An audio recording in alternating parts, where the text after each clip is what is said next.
As we're filming this, I think it was a week or two ago, we learned of the passing of Tracy Smothers, unfortunately. And I know you worked with him dozens, if not hundreds of times over the years, especially in Smoky Mountain. Any thoughts or memories of Tracy Smothers and the times you guys shared? Yeah, actually, talk about authentic. Tracy was actually a real wild-eyed Southern boy. Yes. Have you ever had the occasion to meet Tracy? Yes, I have. Actually, Uh, I was supposed to do an interview with him the week he got diagnosed, and oh, I met him a month later because we were supposed to do an interview, and he ran in hey, on what's an your deal, interview. man? What's your deal? What's your Uh, deal, man? What's your yeah, deal? Hey, He ran in on an interview I was doing with Mikey Whipwreck. He's like, I told you I'd get you that interview. yeah. He's like, I just had to run in on it. He was such a nice dude, so genuine. Well, he was genuine and he was authentic. He was that kind of guy. You know, I've told this story many times, but I'll just tell you too. You know, we used to travel from Nashville to Knoxville when Smoky Mountain first started. It was Tracy Smothers, the Dirty White Boy, Ricky and Robert, and myself. And we rented a van or we rented a car or whatever we did. And we all five rode together. And okay, sorry. Uh, anyway, and I used to rib Tracy all along the way, and I had a way of sometimes you wouldn't know where I was coming from, and Tracy, you know, would get a little hot, but I would always back off. And Ricky Morton told me one day, he says, "You're gonna push that boy right over the edge." I said, "No, he knows I'm ribbing." And Ricky said, "I don't think so." So this kept on, and then finally, we got the call for WWE and went up there. We didn't tell anybody about it. We just kind of went up and this was during the time when the business was changing. Smoky Mountain was okay, but it was a territory, and uh, it wasn't it wasn't long for the world, and we knew it.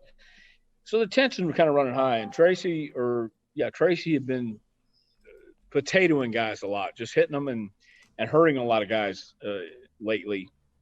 And we went up for Survivor Series, Rock and Roll, and us, Jimmy and I went to Boston, and we flew back that after the Survivor Series, and it was Thanksgiving time, and we stopped and ate, and Robert had his car at the airport, so we all just drove together to the town, and we somehow started talking about Tracy, and I said.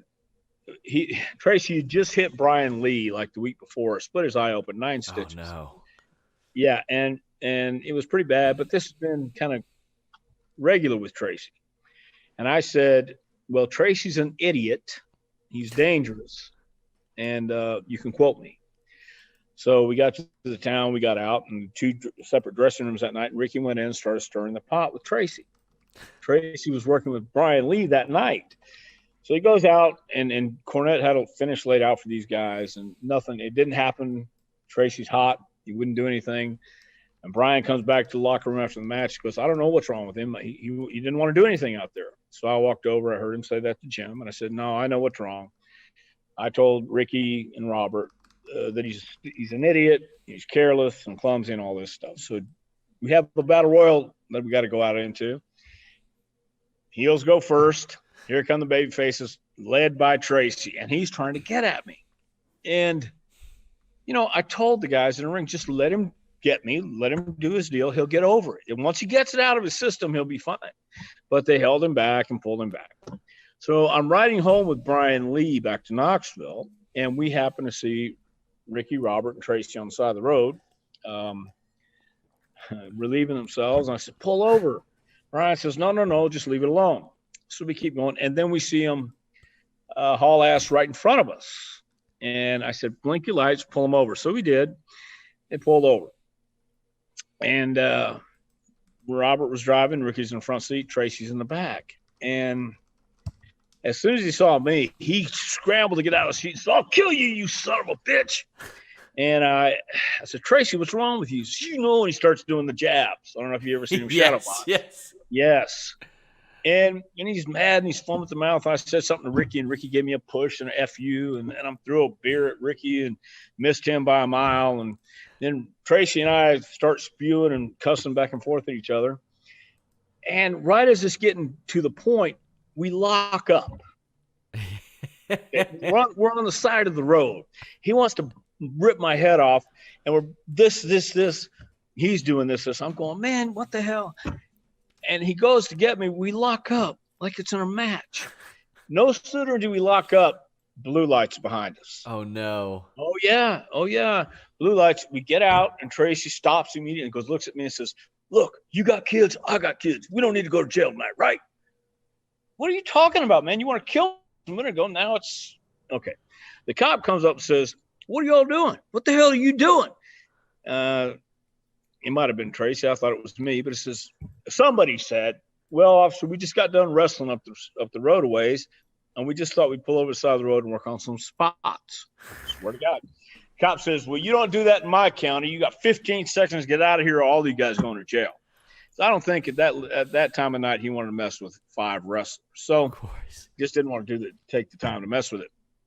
As soon as we got back to Knoxville, I called Cornette and told him, I said, "We just had a grapple in the gravel," just told him the story.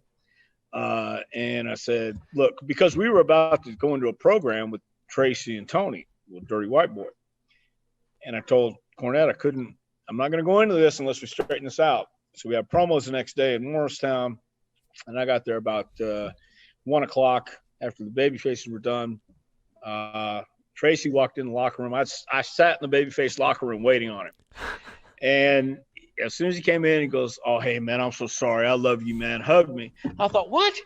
And everything was fine. But I told Tracy, I did say everything Ricky told you I said. I did, because you have been clumsy. You've just been outrageous lately, man. He goes, I know, man. I've just been crazy. I've been out of my mind.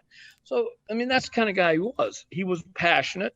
Yeah. And but he was very much in tune with what was going on, and he wanted to help anybody he could in the business. So that's why he stayed in so long, I think.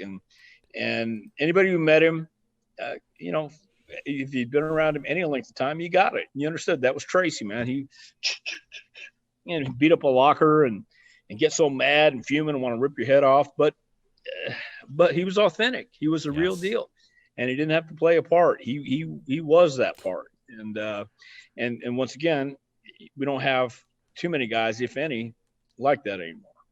Yeah, a true extension of himself, and often just was himself.